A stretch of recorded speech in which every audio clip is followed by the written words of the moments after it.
Speaker স্বাধীন গণমাধ্যমের কথা বলে আমরা সংসদে এসেছি, কিন্তু নতুন সরকার গঠনের ঠিক পরপরই এখন টেলিভিশনের 4 জন সাংবাদিককে চাকরিচ্যুত করা হয়।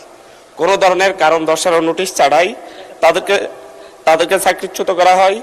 পরবর্তীতে এই ধরনের চাকরিচ্যুতের সংখ্যা বিভিন্ন টেলিভিশনে যারা গণঅভ্যুত্থানের সাথে সংশ্লিষ্ট ছিল, যারা গণঅভ্যুত্থানের পক্ষে মতামত তৈরি করেছিল, তাদের অধিকাংশকে চাকরিচ্যুত করার এক ধারাবাহিকতা লক্ষ্য করা যাচ্ছে। এই ক্ষেত্রে মাননীয় তথ্যমন্ত্রী সমাধানের আশ্বাস দিলেও এখন টেলিভিশনের 4 জন সাংবাদিকের চাকরিচ্যুতের বিষয়টি এখন পর্যন্ত কেন সমাধান হয় নাই, এই ব্যাপারে সরকার কোনো তদন্ত করে দেখেছে কিনা, এটা স্বাধীন গণমাধ্যমের উপর সরাসরি হস্তক্ষেপ কিনা, এই ব্যাপারে মাননীয় মন্ত্রীর কাছে জানতে চাচ্ছি। মাননীয় প্রতিমন্ত্রী। মাননীয় স্পিকার, আপনাকে ধন্যবাদ। মাননীয় সদস্য যদি মেনশন করে দিতেন কোন গণমাধ্যমের কথা বলছেন, কোন সাংবাদিকদের কথা বলছেন, তাহলে আমাদের জন্য সুবিধা হতো।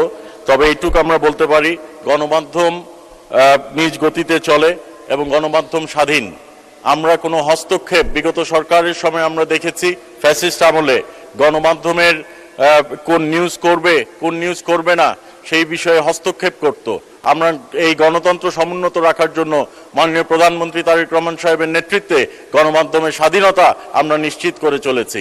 ধন্যবাদ মাননীয় স্পিকার।